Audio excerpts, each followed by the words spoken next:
Welcome to the Tapestry podcast, where fashion stories are woven one thread at a time. I'm your host, Ina Korobkina, actress who played Luda in Dawn of the Dead, that pregnant chick who succumbs to a zombie scratch and gives birth to a zombie baby. So ironically, I have come back to life to birth this podcast, dedicated to exploring the blossoming world of creativity and beauty amidst the AI revolution.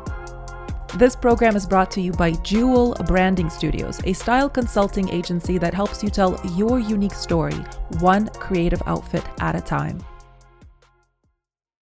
Wendy Morrison, thank you so much for joining me on the Tapestry podcast. I'm so happy to have you today. No, thank you for asking. When I saw your Instagram page, there were so much beautiful imagery, such beautiful rug designs that I thought to myself, I have to interview this woman. She must have interesting fashion stories to share with me. And when we had our phone call, boy, did I discover that you grew up illustrating and sewing out in the Scottish countryside. You went to fashion school and then eventually opened up your rug design company. So I'm looking forward to this conversation very much because I know you have a lot to share in terms of memorable fashion moments. I have a theory that finding our authentic style is a series of steps, moments woven together to create a rich tapestry that is our life. And so I'm really curious to learn the moments in your life that have shaped you as a rug designer and your perspective as a creative in this world. Now, in our phone call, you talked about this idea how the way your company started was a spark, an intuitive move to the countryside to connect back to your childhood, the way you lived in your childhood. The story almost sounded like an epic novel or a movie. And so I'd love for you to touch upon the details of how that happened. How did your company start? Yeah, so I was drawing. I was continuing to work freelance from the countryside for businesses in London, and I was inspired by the house that we'd bought because there was in interiors, and I did feel like I was, definitely more interested in building a nest, so to speak, and.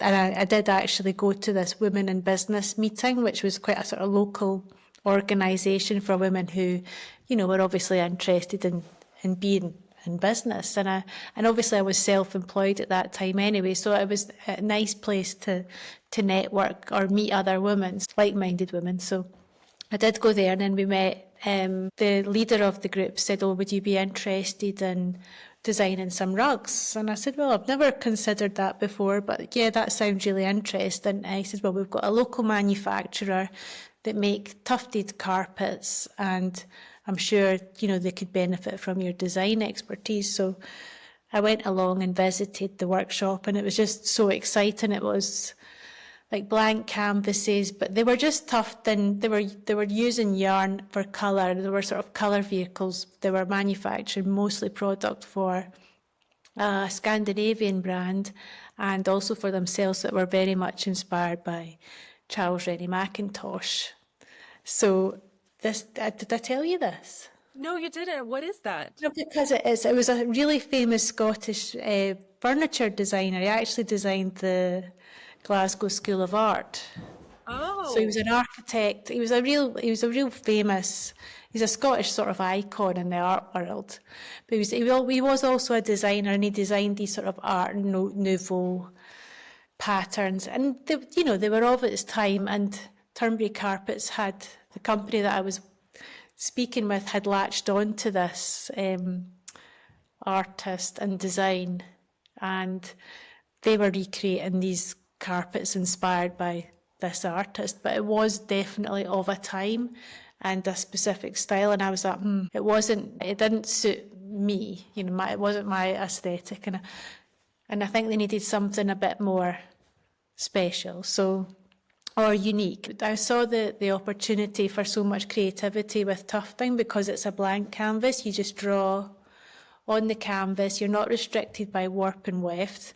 You pretty much use a gun and inject colour. It's almost like painting by numbers. So you're using the yarn and the gun into curves and all sorts of shapes. So it is really good. So I clearly thought, well, I can do some florals or anyway, I said yes, I would give it a try, and I did come up with a initial collection which was very much inspired by colour and the way colour makes you feel, so the sort of emotion connected with colour. I saw that as the perfect combination because we were working with yarn now, and it was very tactile, and then the colour was obviously creating another feeling. So it was it was lovely. So That yeah, must have been very therapeutic for you. yeah, no, it was great. Yeah, no, it was really exciting. I remember just feeling, really happy and at home with that idea. So, what is your aesthetic? Can you describe it? And how does that reflect in the way you approach fashion and dressing? Well, obviously, I'm inspired by sort of Eastern mythology and nature. And I think I've always had a deep interest in Eastern sort of philosophies and the way that it is connected with nature. From quite an early age, I was working out my feng shui, my pagua, and all my charts, knew what direction I should sit in, and I could sense, I think I maybe did sense the energy of a room, so I knew that all just made perfect sense to me. So the philosophies that they work with animals and trees and water and the elements of the earth, that just makes sense. Fascinating. So, you include the art of feng shui and flow into your designs. I do put these stories into my rugs. I mean, look, like I've got one called Good Fortune, which obviously has the dragon. It's red and black. It's got pine trees, so it has all the symbolism associated with elements of feng shui. But I think that whole working with the energy of a space, and you can use the floor decor or the whole decoration of the room to influence that. For Is sure, it? yeah. Yeah. I looked into feng shui for a little bit, read up on it, and one of the things I did was they say at the entrance it's important to put birds standing in water, so you can utilize designs and consciously put them in different spaces throughout your Yeah. home to increase abundance and flow of Yeah. energy. So I'm so glad that you do that or consider that as a designer. Yeah. Yeah. And then also plants obviously help, like energy in a dead corner. We've just recently designed these little butterflies, and they're perfect for I saw like those. an awkward corner where you just can't quite fit a rug, but it needs something in the room just to make it feel, create a little bit of joy or spark of interest. So Beautiful. Yeah. And I love how you reveal your rugs. So one of the things that caught my eye on your Instagram page is you unroll the rug and you have this point of view as you're walking along it with your stunning shoes. So it's like you're hit with all these senses. It's a fashionable pair of shoes. It's a beautiful rug.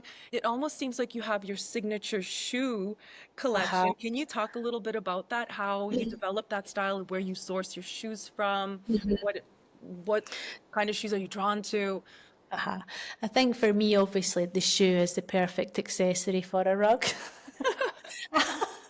I know that sounds a bit odd, but yeah, for me, obviously, because I like nice things, and obviously there's furniture and everything else that's in the room, but you're going to walk on the rug, you're going to take your shoes off on the rug. These are things that always look nice on the rug. I- And yeah, I mean, I would always go out to find a pair of shoes or something that would sit with my rug once I had designed the rug. So I'd be like, what shoes could I wear with that? So that is a consideration for sure. And usually, quite often, a dress. If I have designed a rug, I'll be like, what will I wear with that rug? So So cute. I know it is. I don't imagine everybody does that when I say it out loud, but yeah. Well, that's so Um, special and unique about you as a designer. I think that's what's different. Yeah. Yeah. So the shoes that I love are by Chimahara. I don't know if you're familiar with this No, designer, I'm but not. once you see them, you'll be like, oh yes. Where are they Um, based out of? Where do they design? Spain. Spain. I'll definitely look them up and Yeah, put them in the look her show up. And notes. she's got of Chinese origin as well, I think. Hmm. I've not met her personally, but we've kind of communicated via social media. I'd love to reach out, maybe have her on the podcast as well and Yeah, no, she would share be the good. story with Yeah. her. Your shoes inspire Wendy's rug designs and vice versa, perhaps one day. And I actually collaborated with another shoe brand last year called Terry de Havilland, and Okay. we designed a boot together inspired by my rug called Talisman. So the boot, would you like to see it? I could go and get it. I would love to, yeah. So I don't know if you've heard of him, but he was like quite an iconic 70s designer. I have not, but this is what this podcast is all about, me learning and my audience learning. Yeah. So he was a real glam sort of disco diva, the really big heels, lovely colourful shoes, and very glamorous. So So beautiful. I've got a rug called Talisman. It's got 2 dragons on it. So they embroidered this boot into this. Beautiful. It's got a little bit of cowboy vibe to it. Yeah, I do feel it's got that sort of dragon-esque, got the scales. So beautiful, Wendy. And now are those still for sale? It was a limited edition run. It was a limited edition, yeah, and they sold out really quickly. Oh, I bet. So And that's an example of a Chimahara shoe. uh-huh. I mean, I just think they're the most lovely shoes. It's a work of art. It is a work of art, yeah. Yeah. I mean, the gold is not real snakeskin, but the colour of the green. And it's the year of the snake now, so that would be very popular right now. Yeah, so shoes are just the perfect accessory. Yeah. What is your earliest childhood memory? Do you remember, was it shoes as well, or there was something else that you might have had an obsession with as a child? I did spend quite a lot of time in my nana's wardrobe, so like that would be my grandma, and she was always quite glamorous and had lovely clothes, so I was in there quite a lot, pulling out things that I would like, and I would take them away and cut them up and make them into my own. Poor Nana. Yeah, I think obviously as a little girl you were always wearing your mum's high heel shoes, weren't you? Probably my love of shoes has grown since I've become a rug designer. I was always like a big chunky boot person before, so it's definitely more refined. Oh, it's amazing how as our life flows and our journey moves on, we change as well. There's almost archetypes yeah. that we embody throughout our life. So we don't just have a locked in style. That style evolves as our life flows. Yeah.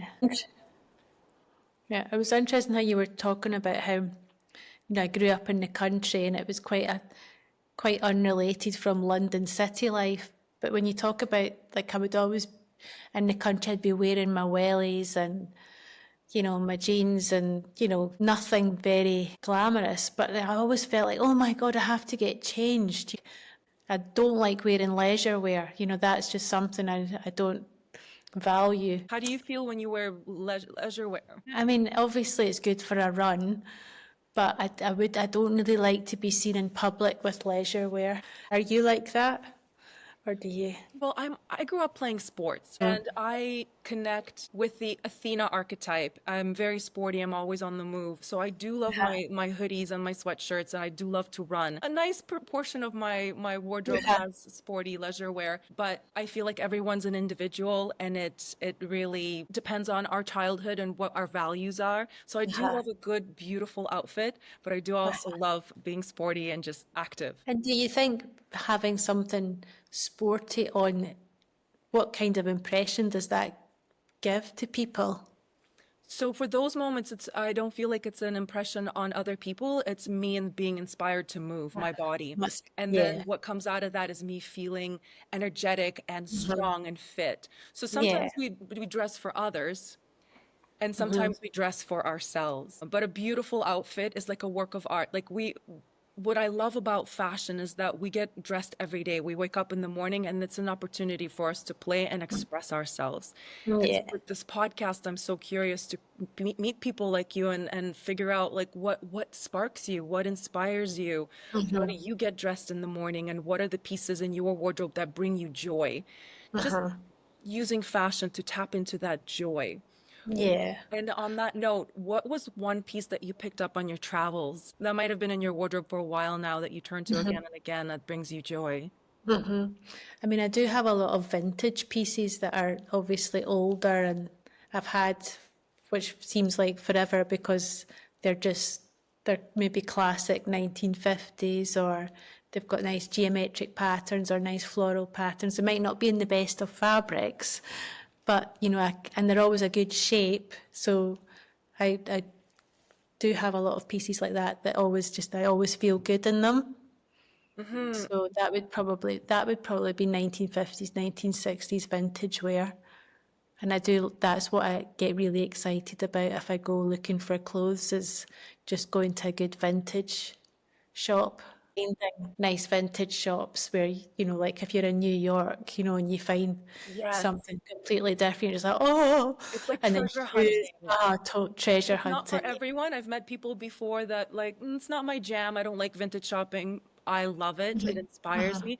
Do you ever use clothing that you find in vintage stores to inspire your rug designs? I could quite easily do that, yeah. I Yeah. mean, I have a lot of, I have a couple of like Chinese chaussot dresses, obviously, and kimonos that I've found that are definitely inspiring. And I quite often, that's where I'll go. I will go to the V&A and look at the kimono collection and be inspired. It's interesting how all the arts feed one another. Yeah. Now, with those who are not familiar with how rugs, tufted rugs are made, what is the process? I'm imagining it's very different from the fast way of making rugs. What are the steps and how long does it Yeah. take? So for the hand tufted rug, that's using the gun, the blank canvas and the yarn, just painting. Well, you create your artwork, you paint your artwork onto the canvas, and then you fill it with yarn with the gun. So you've got quite a lot of flexibility there, and then it's carved and finished.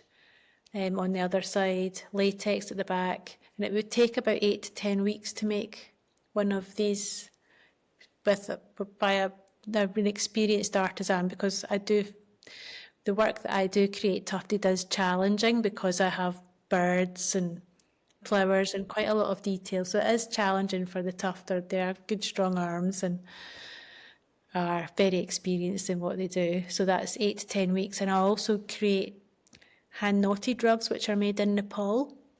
And that uses the warp and the weft. So the hand tufted rugs are really good for intensity of colour. So I've got designs like Shanghai Blossom, Birdsong Yellow. The colours are just really intense because of the density of the yarn, the length of the yarn.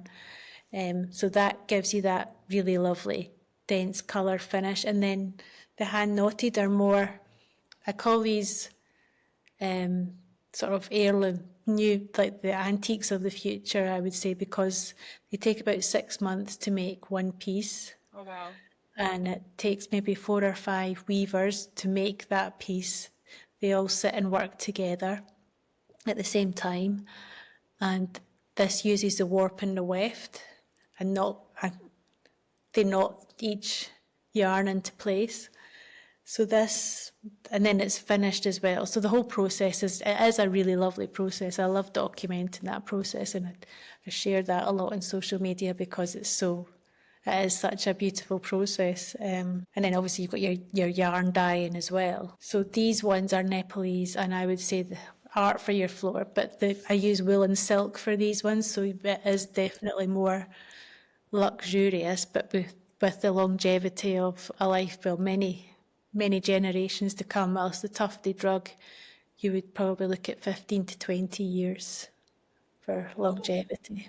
So, Oh, it's such an interesting world. And how many rug designers that create similar quality of rugs are out there? I'm assuming it's a dying art. well, I mean, I think that's what's quite important is the weavers that are in this sort of difficult situation just now because of the sign of the times. Like in Nepal, it's not seen as a groovy sort of industry to move into because it's always been an old craft that people weaved in their homes. Every home had a loom in Kathmandu, and they would weave a rug. But obviously the younger people are getting pulled away to go and do other jobs in Dubai. Well, this is what we've got to do. We've got to try and make weaving a desirable job again, and people value the craft, so that's kind of what we're doing. Well, Label Step are doing that sort of work. That's a organisation that's trying to encourage that. That's wonderful. Yeah, there's so many different art forms, like making a shoe from scratch or even embroidery. I was looking into the history Oh of yeah. that. In certain countries, there's little girls that are taught by their grandmothers how to embroider. And when they're ready to leave their home, the clothing that they've embroidered expresses their unique personality, what Yeah. the elements they choose to embroider, the colors they choose to use in the embroidery process.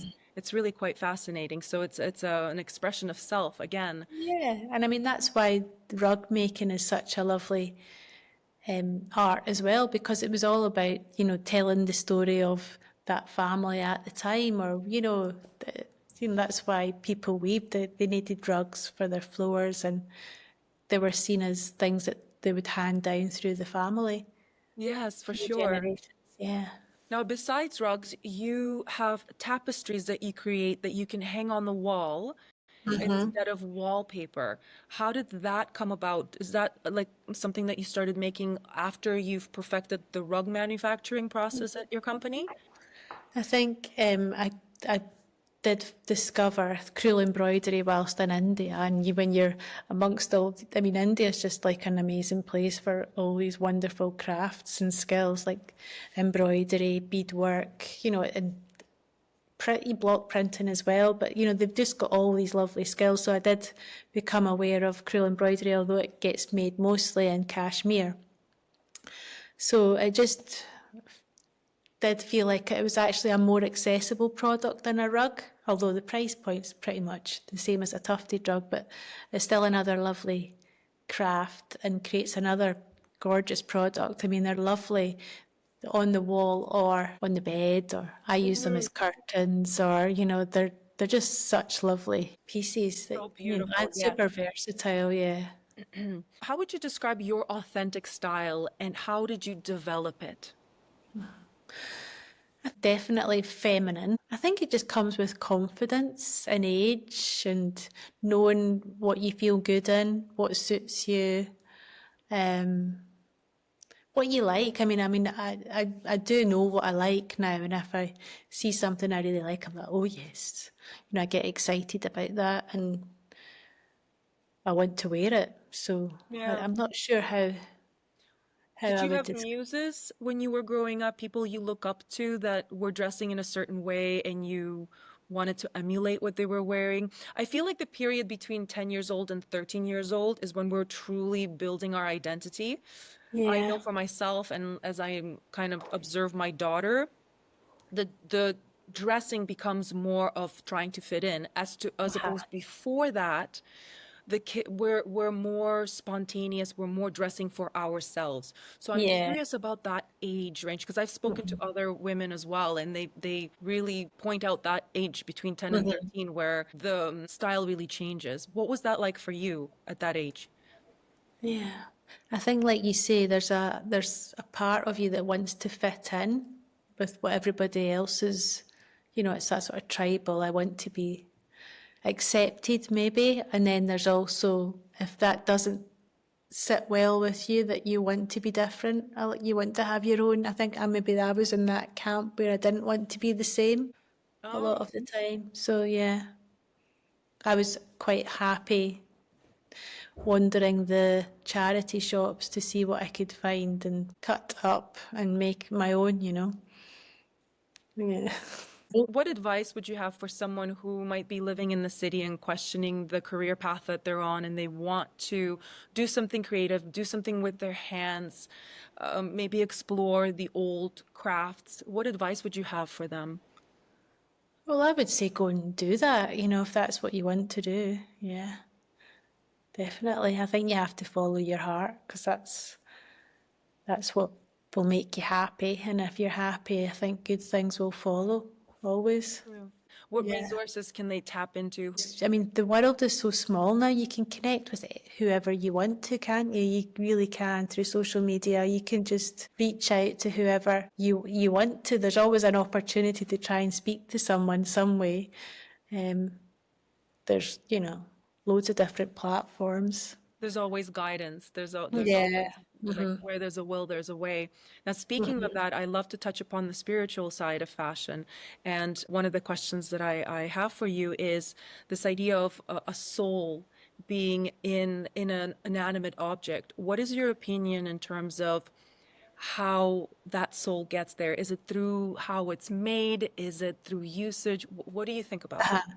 I think it's probably a combination of both. I mean, I don't want to be negative about products that are mass produced, because obviously those mass produced products can be used and loved by people. But I think obviously if it's a product that's been made with love and skill and using the best materials and the nicest yarns, and it's going to have really nice energy around it. So it's going to be treasured maybe more and looked after and, loved. And I think, like you say, the energy of people loving it, passing it on, using it and admired, I think it is a nice idea.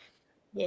I am starting to realize as a stylist how much cheaper it actually is to invest in a good piece of clothing and consistently turn to it over a long period of time. That price tag that I might have paid a little bit more, it's that famous saying by Nina Garcia, the cost of item is number of times divided equals priceless. So the more you wear something, the more you love it, the more priceless it becomes. Yeah. So as a stylist, I love working with my clients and guiding them towards pieces that they absolutely love, that reflect their authentic self, Yeah. and it looks good on them too, because we're all so unique, down to our personality, our preferences, but also our And how physique, you wear it. Yeah. how you wear it. Yeah. In terms of accessories, can you share some of your favorite accessories in your wardrobe? Because, as a rug designer, rugs are accessories for the room. So as a designer, what are accessories that are in your wardrobe that you turn to consistently? Well, I guess it would be jewellery, wouldn't it? I've got like pieces. I've got a really lovely lady who has. She's been a antiques collector pretty much all her. She's gone travelled and buys pieces from all over. But she quite often says, "Oh, Wendy, I've got this. You'll like it." She'll collect clothes as well. So she has an eye for nice things. So she'll That's pass who you these turn on to. to me.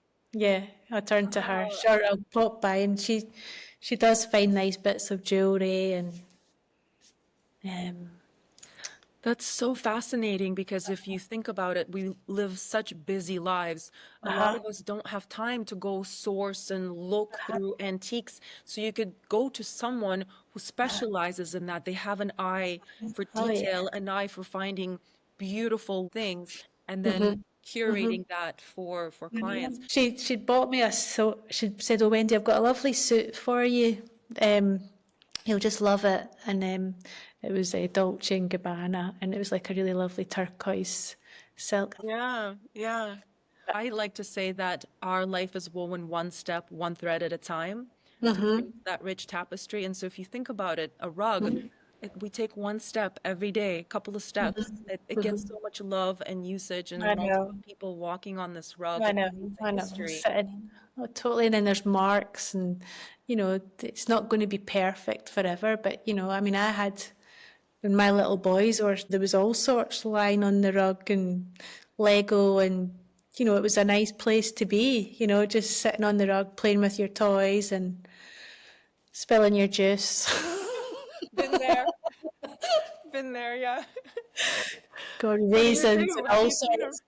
Yeah, Dab it up as quickly as yeah, possible. yeah. Baking That's soda? What's the trick there, Oh Wendy? yeah, well definitely I would just keep it simple, like warm, cold water, depending on what it is. But yeah, nothing too harsh and Yeah, get it quick. Yeah, good point, good point. but definitely no red wine. Have you ever collaborated with hotels? I feel like Yeah. your beautiful rug in a lobby of a hotel, or like every room has an interesting story to tell, would be stunning. I created pieces for like lobbies and stairwells of, some influential buildings, but not hotels yet. I definitely would like to do that. Like you say, the lobby is probably my what I would dream of doing for some nights. Because I mean, that would just create such a lovely welcome, create a great impression. It can speak the story of the brand as well. Um, I mean, I was recently in Dubai at a sort of hospitality event, and the buyers really love what I was doing. So hopefully, a project like that will come soon. It is interesting. Why do you think some people develop certain styles or don't feel comfortable to develop a style? Um, It's mindset. It all comes down to our beliefs. It's interesting to have this conversation with you because I typically turn to black. Like I notice that I stay away from bright pops of color, and I'm wondering if there's a psychology there where I'm slightly afraid to be seen.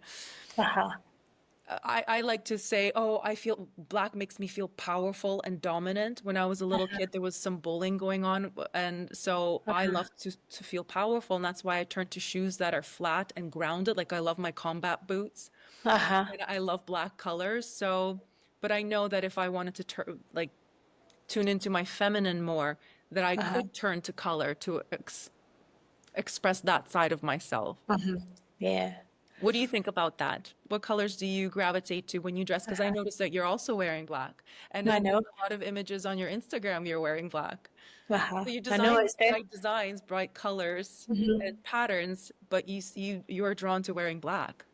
I think you're right. It's almost like a safe colour, isn't it? Where you feel, yeah, I don't know if it's about hiding for me, or maybe it is actually because, yeah, interesting. I do like black, and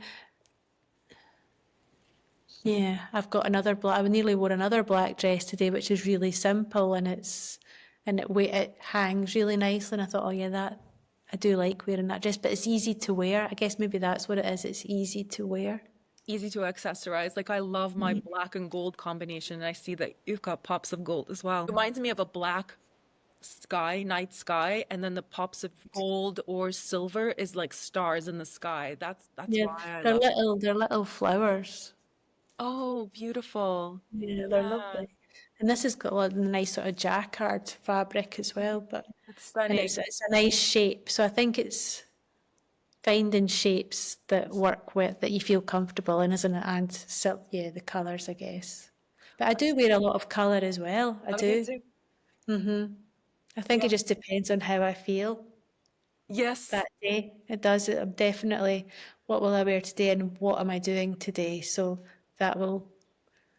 But also in Scotland, it's cold a lot of the time. So you're like, oh God, I'm going to just have to put another jumper on or wear something warm, and that is frustrating. I You can can't I always can wear what. associate with your frustration. Uh-huh, I'm in uh-huh, Canada and we had a couple of really warm summer days and then now it's cold again. uh-huh. And It's the when it's same here. it's interesting that you mentioned that because when it's hot, I don't want to wear black.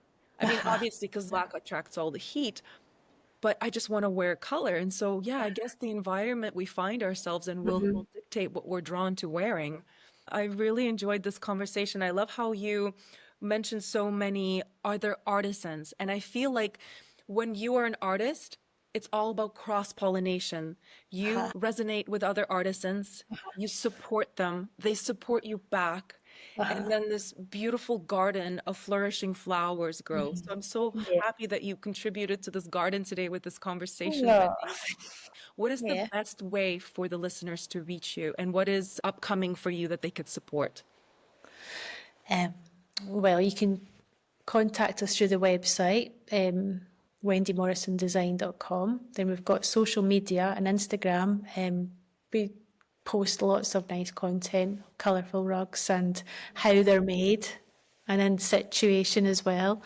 We do try and inspire and get that story across of the artisans again. Wonderful. Well, I look forward to following you on your journey Oh, thank and you. and Likewise. and sharing this episode with my listeners. I think they'll find it very inspiring. Love what you do. And I'm so glad that we had this conversation today and we're able to dive deeper into the world of rugs, into the world of design, touch upon fashion, your story, and your history, and the history of Wendy Morrison Design Studios. Oh, thank you, Ina. Thank you. Yeah. Thank you so much for listening to the Tapestry podcast. Chances are, if you resonate with the content I shared today, you might be on a journey to finding your authentic voice and your unique message for the world.